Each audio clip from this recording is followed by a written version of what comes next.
Hello दोस्तों, मैं हूं रोशन और आपका स्वागत करता हूं आर के एस फार्मेसी में। आज हम हाइपरटेंशन के बारे में पढ़ेंगे। मैं आपको समझाने के साथ साथ आपको याद भी कराऊंगा। चलो देखते हैं हाइपरटेंशन क्या होता है।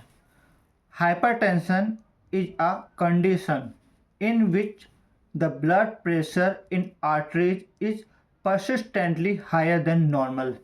हाइपरटेंशन एक कंडीशन है, एक स्थिति है जिसमें ब्लड प्रेशर आर्टरीज में हायर होता है, ज़्यादा होता है। इसे आओ समझते हैं। जैसे मान लो ये आपका हार्ट है और ये है आपका आर्टरी, और ये अदर ऑर्गन मान लो ये किडनी है। जो ये हार्ट पंप करता है तो ये जो ब्लड वेसल है आर्टरी के वॉल पे सामान्य गति से प्रेशर लगाते हुए चलता है, लेकिन जब यही प्रेशर ज़्यादा हो जाता है तो इसे हम हाइपरटेंशन बोलते हैं।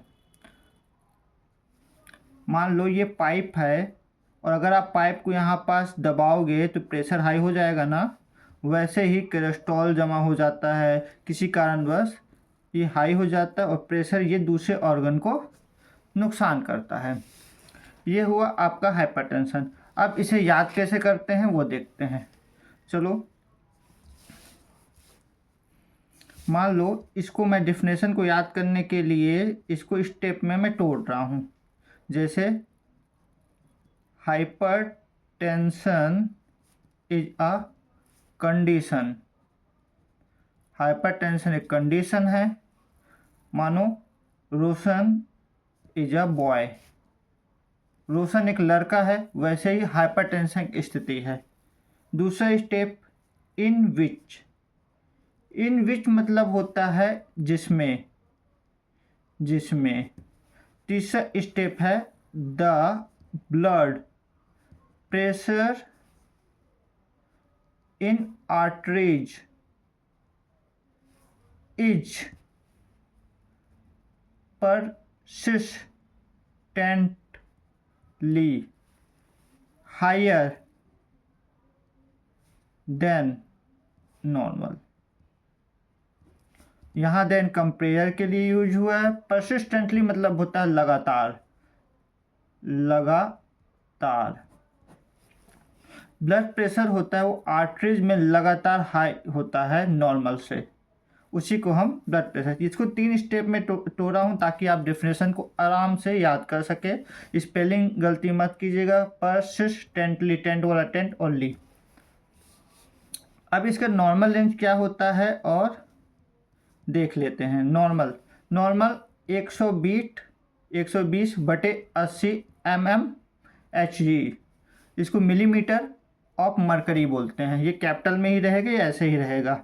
ये लेस देन होता है, इसको नॉर्मल रेंज बोलते हैं। जब हाइपरटेंशन होता है तो 140/90 mmHg ये हाइपरटेंशन कहलाता है। इसको कैसे याद करोगे? नॉर्मल 12 महीने में 8 घंटा सोना चाहिए हेल्दी रहने के लिए, ये ट्रिक है। हाइपरटेंशन 14-9 खतरा, इसको इस तरह से आप याद कर सकते हो। यहाँ पास देखने वाली बात है, ये मैं परसिस्टेंटली और आर्टरीज में ध्यान रखना। हमेशा ब्लड होता है, जो ब्लड का प्रेशर होता है वो हम उसको आर्टरी में ही नापते हैं। क्यों? क्योंकि लिए आर्टरी ही ऑक्सीनेटेड ब्लड को दूसरे ऑर्गन पर लेके जाता है। वेन में नहीं नापते, वेन में इंजेक्शन लगाते हैं अपन। याद रखना इसको परसिस्टेंटली। यहाँ मान लो कि आप खेल के आ रहे हो तो आप अगर बीपी चेक कराओगे तो हो सकता है आपका बीपी हाई हो, फिर आराम करके चेक कराओगे तो नॉर्मल आ जाएगा।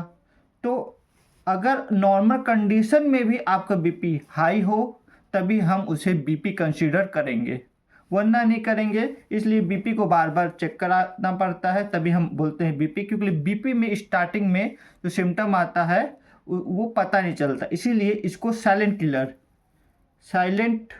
किलर भी बोलते हैं, याद रखना, ऑब्जेक्टिव में आ सकता है।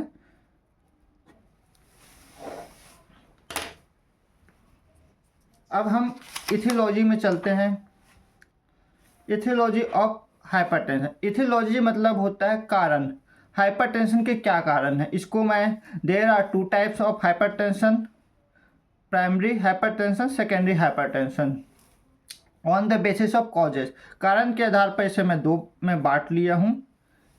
प्राइमरी हाइपरटेंशन 90 से 95% केस होता है। इसका risk factor genetic, family history, age, मोटापा, ओबेसिटी, सॉल्ट ज़्यादा लो तो स्ट्रेस। सेकेंडरी हाइपरटेंशन हम किसे बोलते हैं, अदर डिसीज से जो हाइपरटेंशन होता है कॉज बाय अदर डिसीज, उसको हम सेकेंडरी हाइपरटेंशन बोलते हैं। ये किडनी डिसीज हो सकता है, हार्मोनल डिसीज हो सकता है, डिसऑर्डर हो सकता है, कार्डियोवैस्कुलर डिसीज हो सकता है, सर्टेन मेडिसिन जैसे स्टेरॉइड हो सकता है, प्रेगनेंसी रिलेटेड या इंड्यूस्ड हाइपरटेंशन, प्रेगनेंसी के कारण भी हाइपरटेंशन हो सकता है टेम्परेरी रूप से।